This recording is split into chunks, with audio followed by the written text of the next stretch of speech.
should I sit all the way here? No. Yeah, sit I'll close. do it.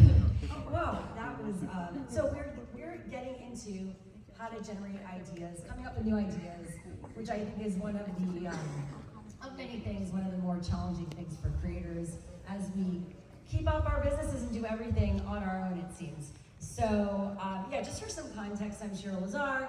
I'm the founder CEO of What's Trending. What's Trending has been around since 2011 as a digital media brand and publisher. I was actually at the first ever VidCon. Wow. Yes, doing like red carpet interviews and everything. So if you go on the VidCon YouTube page, one of the first videos, you'll see me interviewing folks like YouTube stars, and we all look like babies, basically. So it's so cool to continue to be here and to see it grow and to see the evolution of the space, all of the community as well as the creators and new faces constantly coming in, as well as folks, I mean, you're not new, you've been around. YouTube has still been around. I mean, huge platforms. So let's get into it. One, of course, do you know Anthro, you guys? I want to give some context because, like, I also want to make sure for those who might not know you, they know a bit about your background. You're the mind behind some of the internet's biggest real-world moments. Who's seen the Timothée Chalamet look-alike contest? Oh yeah! Yes. Also, Kid with Crocs, Cheese Ball Man. Yeah. I mean, the list goes on and on. But what's really interesting about Anthro isn't just the stunts, it's his whole philosophy, using content to pull people actually offline, build a real community with real third spaces. So give it up for Anthro again. We're gonna do another one. Context. Context is important. Then we've got Xiaowei, a Forbes 30 under 30 honoree. Yes, that deserves a clap. That's hard. But one of the ones that's not going to win the world. You know, all those people are like, some of them are scammers, right? You're not one of the scammers. Have you heard about this thing with Forbes? Yeah, right. And one of Asia's biggest comedy creators, billions of views, a diamond play button, and an entire production studio that she built from locking herself in her room making videos. If anyone has turned staying consistent into a science, it's her. Give it up for Xiaowei, everyone. So let's start with some honesty. When's the last time you actually had no ideas? When has that happened, and how did you deal with that? Yeah, I mean, to be frank, I don't think I ever had no ideas. It's a matter of like sifting through the good and the bad ones. And actually, I want to, before we like dive too deep, I think what's really cool about this panel is like kind of the depth of character and thought here. As I was like looking at this panel earlier today, like you come from a traditional background and are in like the STEM entertainment space, and you've done a lot of like real work in Yeah, politics. I figured out like creator economy, emerging tech, AI, and I also have creators for mental health. Who's into mental health here? Oh, yes. And everybody who didn't clap, that's on you. By the way.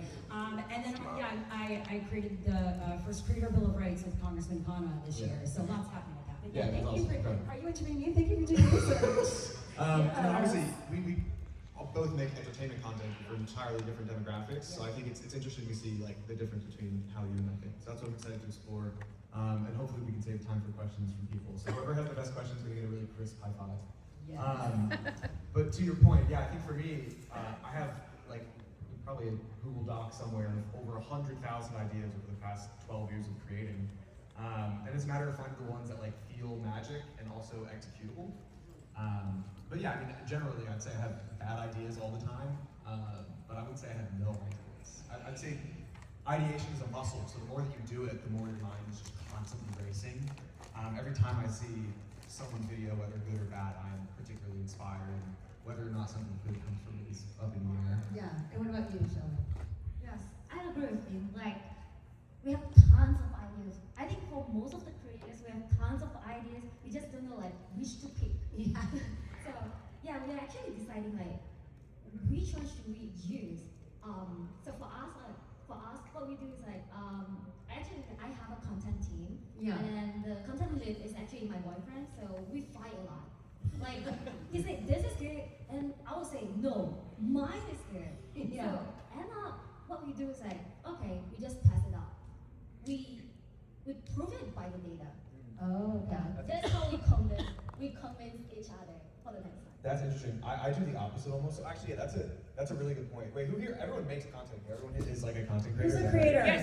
Yes, I am. Yeah. Every single Oh, creator. yeah. So there is, oh, thank you. There is kind of like two ways to do it, I would say. So once you have an idea, there's like two litmus tests. There's like the data side, which is super powerful, and then there's also like the emotional side. So you can either look to other videos, like, oh, if I want to make a video about slides, like Alex, like there's XYZ people, like the cap is like 50 million or whatever, right? This short form video has 50 million views. Or if it's something that's never been seen before, like a lot of what I do is very experimental. I like show it to people. Like the worst, meanest people in my life are by far my most valuable assets. Like the people that are just like, yo, this video sucks, bro. Like those people are super valuable to me. I've got probably 7 of them. And if I send a video or an idea to them and all 7 of them are like, that's good, it always rips. And even if they're not in the content world, they're just people They're just looking at a regular, video. yeah, just very critical people. Yeah, I think that's really interesting. I guess, how do you organize your thoughts and ideas? I think that's also an issue. Like, how many people have so many sticky notes and like can barely organize all of it and like recall maybe an idea? I don't know. There's so many things that get lost in the abyss. How do you also do that? Do you have like a Google Doc? Do you, I don't know, Figma? Like, I don't even know what people are using. Trello. Trello. It's a hodgepodge for me, I would say. I'm very not type A. I've tried to be organized. Anybody use Notion? Yeah, oh, Notion's one of Yeah, them too. like, Yeah. Notion's great.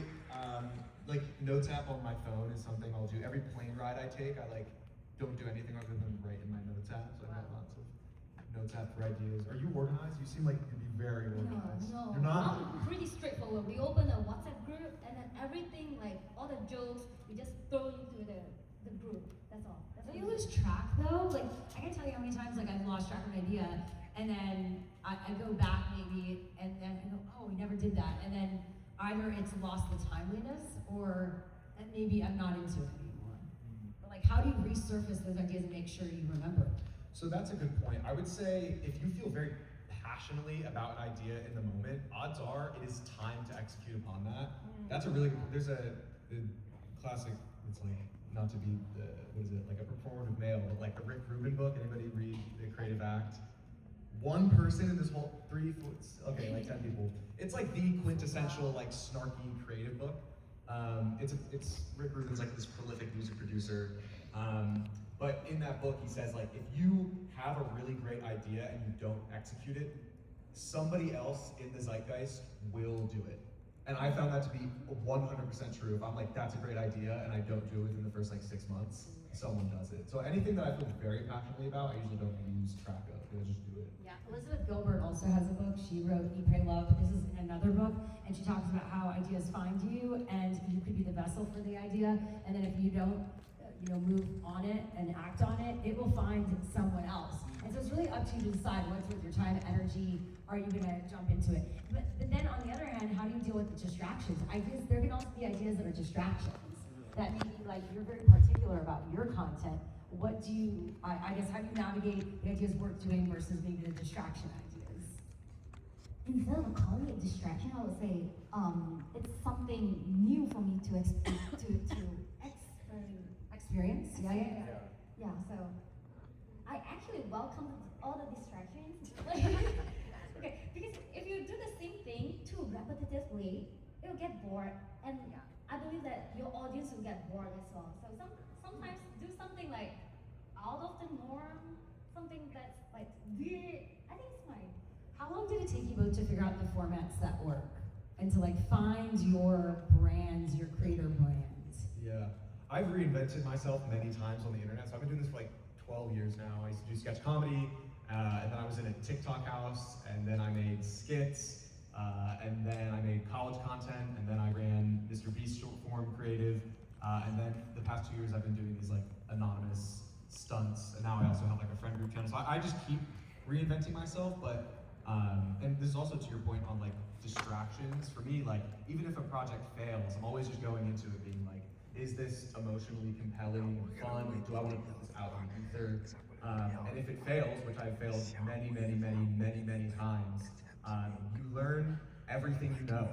So, or you use everything you know. So basically, when I have a failure, I just like, it's just data for me to go back onto. Be like, well, that didn't work.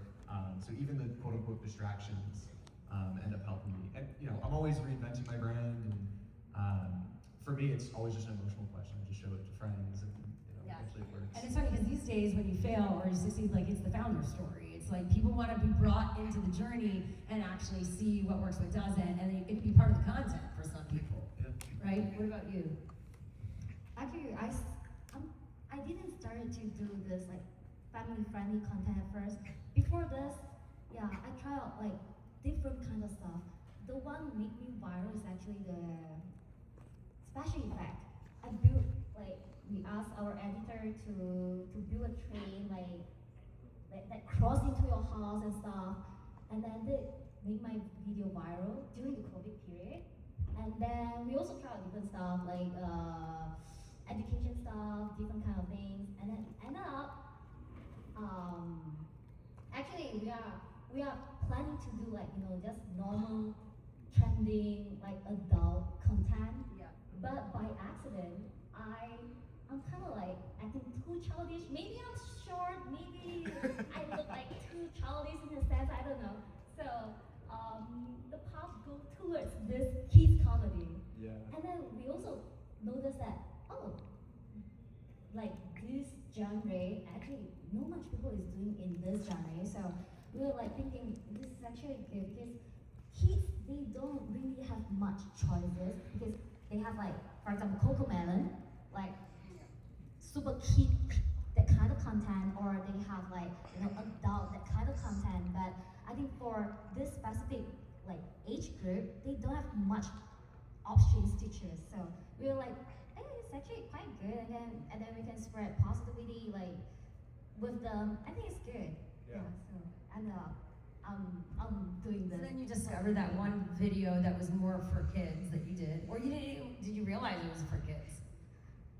I noticed that I'm doing that for kids, and then actually I have like 10 about 20 characters. So every time, how we generate a character is actually because okay, we have run out of content. Okay, what next? What's next? Let's create another character so we can like do more. Like that there's more possibility that we can bring into our Do content. you even map? Do you have like a map with a wall of all the characters and all that? Yeah, we do have a map like that. So this is the main character. She has her sister, she has a family, she has a best friend, classmates, and there's a bully because you have a good people and then you have a bad people as well. So yeah, we create like a universe. Oh, I love that. I want to touch on something you just said that's really compelling, where you didn't set out to make kids or family-friendly content, and now you are, Yeah. which I think is very valuable. So like, when I started doing all this undercover anonymous stuff, I just thought it was funny. Like I'm like, oh, I would watch a guy eat a jar of cheese balls in a mask, or like I would go to a Timothy Chalamet look like competition, or like I would watch. I've got probably 10 undercover pages, all that are around 1 million followers now. What?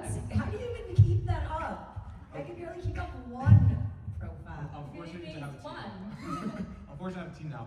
I think it's just funny. Like I'm just like, this is funny. And now people, call it performance art. So I'm kind of like leaning into that. Like, oh, like people call me like dumb internet fantasy, which is very high praise. I'm like, that's funny, and I'll lean into it. So similar, to you, I think many of you will make a video that you like for one reason, and perhaps other people like for another. I think there's nothing wrong with like leaning into that, as long as it's like not too inauthentic. Like if you set out to make lifestyle content and you happen to like capture this audience that thinks it's cringe, like you don't want to like feed those people, right, that are gonna tear you down. But if you set Some out, people do that. yes, for sure. And hey, how to? Whatever floats your boat. No, how to? Positivity. Yeah, no, there are plenty of people that lean into the rate of thing. But let's say you set out to make like lifestyle content, like normal lifestyle content, and you get an audience that likes your comedy, like lean forward. I think that's really powerful. And I've seen lots of people succeed in doing that. I feel like I typically wouldn't ask creators like what's the key to a viral video. However, you two like do viral videos so consistently.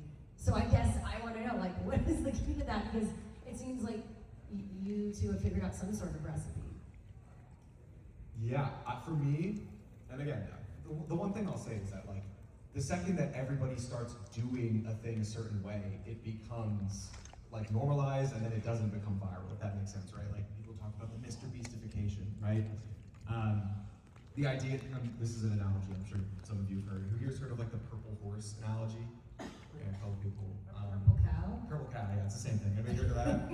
Seth Godin. Purple Yeah, Cow? I mean, this is Okay, go. Yeah. classic information. Basically, if you are driving down the countryside and you saw a horse, what would you do? That's It's a horse, sure, yeah. Now you're driving down the countryside and you see a purple horse. What do? Cool. You stop, you take a photo, right? Now, 50 days later, you've seen a purple horse every single day for 50 days. Now, your 50th time, what do you do when you see the purple horse? Oh, purple. Probably nothing, you keep driving. So, for me, what I like to chalk it down to is I like to delight people, right? Give them something they haven't seen before, or give them a feeling they want to consistently feel. So like, again, you don't have to do the most like viral and crazy and new thing ever. Like, I think that people like Hank Green, creator of VidCon, has consistently provided entertainment content for like 16 plus years now. Like that's also incredibly valuable. So it's not always about being like I try Kind of to like my career, to be honest. Like I would love to be going viral more, and it's like, and then I'm also just constantly just sharing information, things I'm learning. Yeah. And I think that like there's so much value in that. So I try to like tell people, I'm like you could go viral, but like you know, if your goal is to be viral, you have to be viral all the time, as opposed to maybe just providing, you know, entertainment or a laugh or whatever it is. But I'd say that that's the big thing for me is like delighting people and finding that like new purple cow and putting it out in the ether. And then once people have like, I just started a page. I don't know how much specifics I give. We just started one, and it's reached over 1 million in like 2 weeks now. And there's been like 30,000 people who copied our video already. And so it's like, but that's what we wanted. Like we want to like be the thing that like. Is it faceless? No, it's not faceless. Okay. Oh, so you can say what it is. Okay. No, I can't say what it is. But Oh, someone else's face. Oh yeah, because you do things like with the old guy where you like take do you find actors or like people that you kind of make the face? Yeah, Your yeah. personality, but you're the what's it called? And like what's it, Dorothy? You're the wizard. You're Oz. that's way too high praise. But yeah. Yeah, oh, and the last thing I'll say on this briefly is it's taste and execution. So like feeling deeply about something and being like, you know, watching tons of content and being part of the group you're trying to create for, and then being able to execute it, right? Both are just as important as one another. Like there's no video without the ability to shoot and edit, and there's no thing to shoot and edit if you don't have the feeling to create. So. What about you? Key to a viral video. I agree with this purple cow. And then we have a formula. We always use that formula in our video, especially for the first 3 seconds. Like put that purple cow in the first 3 seconds. So for example, for our video, for example, if I want to drink a boba, I don't drink the boba normally. I'll put a whole like I saw that video. Yeah. I drink it like that, and I don't mention it. I'll keep the story goes. So that 3 seconds will keep the audience like curious, like what is this? Like why is she doing that? So you're catching their attention. So that's how we like at least we drag their attention, stay in our video to like continue watching our video. I want to get to questions in a second because we're already like running out of time, but I think that you two are the geniuses, clearly, and you have teams too, but the genius minds.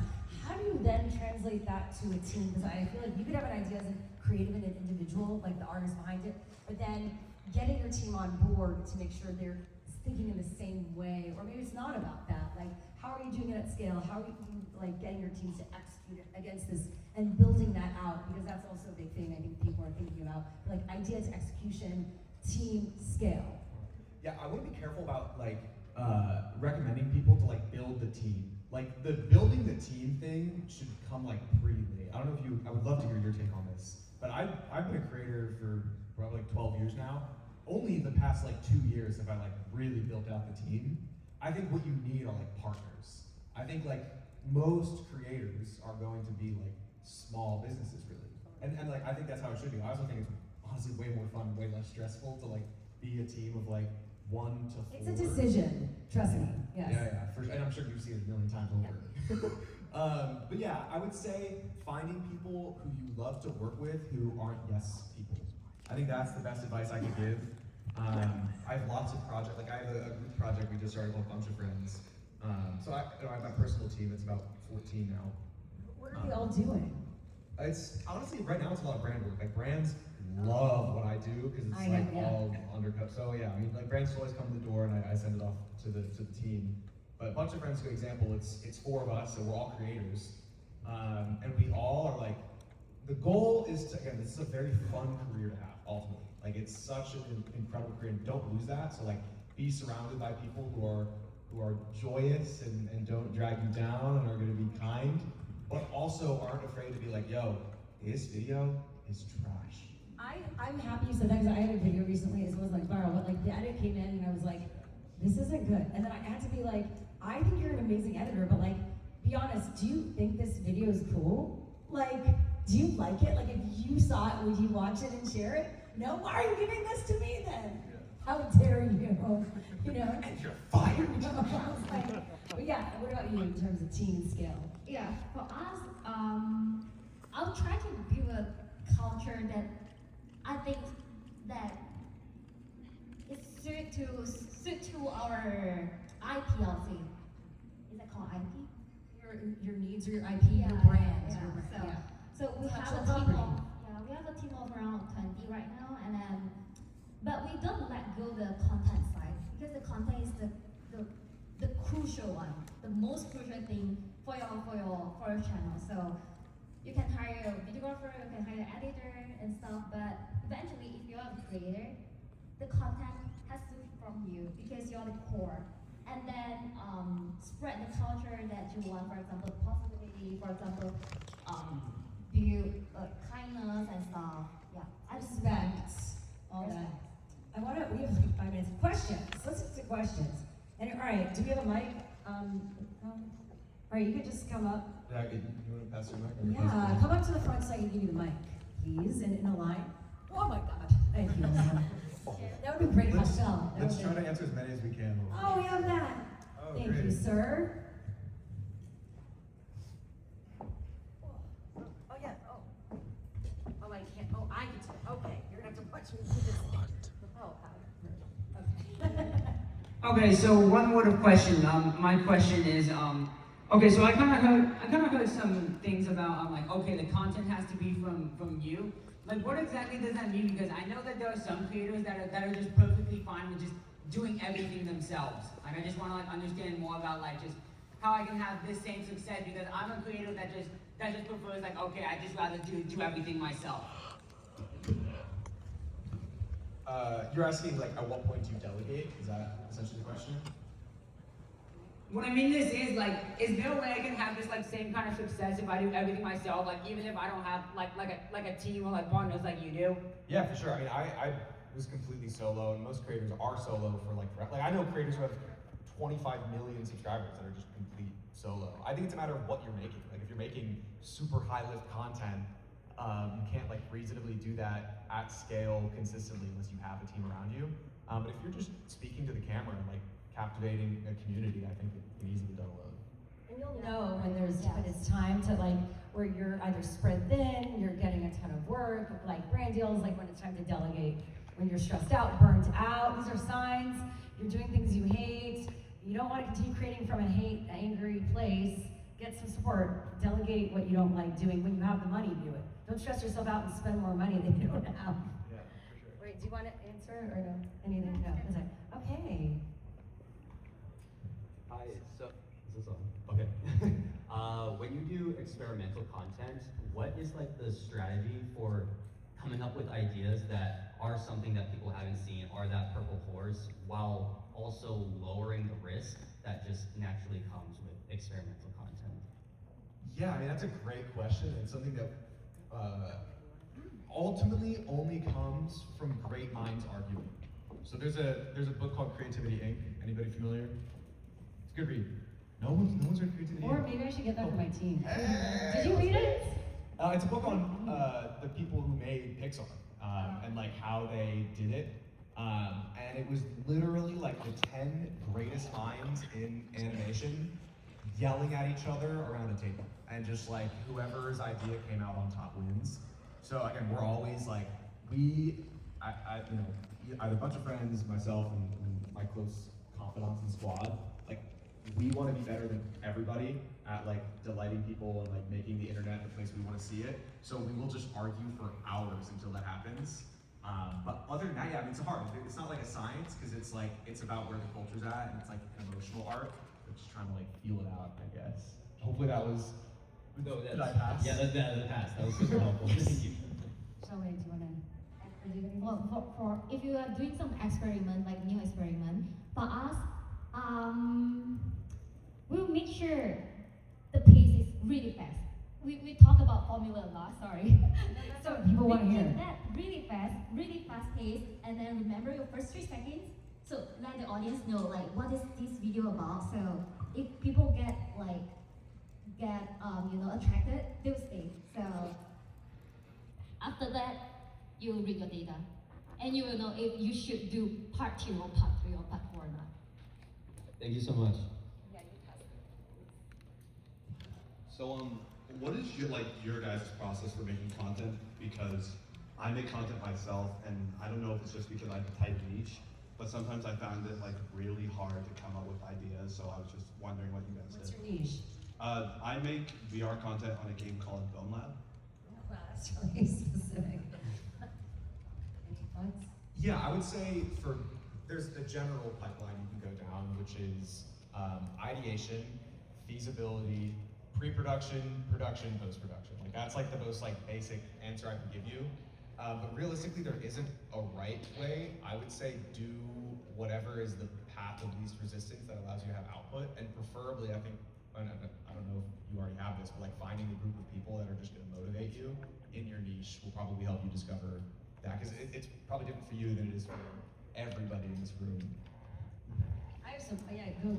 Yeah. I would say get more reference as much as possible. Just like how you study, like you read a lot of books, then after that you'll come out your own thought and stuff. But before that, you have to read tons of books to generate your thoughts. I mean, I'm assuming because you're so niche, it's like, what's your day-to-day? If you are going to do day-to-day, what can you do day-to-day for a content strategy? Or is it like, how many times a week? And are you doing one gameplay? Are you doing one like video that's like taking on a trend, but that's in your niche? And then are you going to do another, like a third video that week that's a collab, right? So you can put it in those content buckets, and then maybe even do some bulk shooting of each content bucket as it comes out, or when news headlines come out. So you reacting to someone, or even you reacting to other people. So I think those are kind of some like buckets to make more consistent. And then AI, we haven't even talked about AI for ideas. I do use sometimes Claude or ChatGPT to come up with new ideas. And now you can also, depending on your comfortability and take off you have to check settings and all that, but have them look at your channel that you've done to see maybe what types of content you've done. In the future, it might be more like this. And you could say, I've done this content, what am I missing? What can I do more of? And then get ideas from that too. There you go. Thank you. One more. Oh, man. Who's after this? Is there another session after this? Oh, we're wrapping. This is the last. Okay, go. All right. So as a small creator, we have big challenges. How do we get out like the door to collab with other people? I think that's one of like the struggles that I face. Whether I have a weak portfolio or the other person has their own struggles, like that being imposter syndrome or their own like startup and then like to finish executing. So how do you get out of that loop? Imposter syndrome. Yeah. No, collabing. Yeah. Collabing, That's yeah. interesting. Yeah, it is interesting because, you know, for the first 6 years of my career, like I was like, yo, no one wants to collab with me. But now it's like everyone in the world wants a piece of this. So it kind of happens overnight. What I'll say is that I am a big proponent, depending on your niche, a collab probably, it might not help you at all, to be honest. I think it depends on, like if you make content about being around other people, you're in like a niche where collaboration is great, like gaming, it is tough. I mean, are you in, what's your niche? So right now, I have I want to do everything, jack of all trades, So, and stuff, yeah. right? That hasn't worked. So it's like a puzzle piece. I need to start at one corner. So right now I'm getting down vlogging and documenting. Like right now I'm on the fitness journey. Oh, awesome. So Great. that's That's like, awesome. awesome, right? I feel like a lot of people can relate. This is the marriage weight. So Congratulations. as a wife, and just coming back from that bandwidth of like the marriage and then like actually getting back to the gym and then starting there. I think once I start there and like see my progress, then the rest will be easy. Yeah, I agree. I think if you put like that is such an earnest and beautiful story. Like this is where I start with like when I'm building undercover pages, for example. Like, is there something like real and like beautiful here? You clearly have a great story, and like people will be compelled by that, whether or not they have quote unquote marriage weight or not. Like that's a beautiful story. So now the question is, and I think before collabs, is like how do I syndicate this story to the internet? And is there people like how do I make people watch this, right? And then from there, once you have viewership, everyone's gonna come banging on your door. I found that to be more valuable. Nevertheless, if there's somebody who's in this niche already, it does you no harm in like, emailing or Or DMing them. commenting, being a consistent commenter. Find people that are at your same level too, and start collaborating so you all rise together. That's also great. Or brands, like build it up enough. It doesn't even need to be views. If you create great content, even if you don't have great views, a brand would see it and be like, "This is really good, though. Like maybe we'll collaborate as well." So just things to think about. We do need a wrap. I'm so sorry. We could come and chat, or whatever, but we are being kicked out. Thank you so much. Give it up for our amazing guests. Follow us. Thank you. Wait, we got it. To end your video.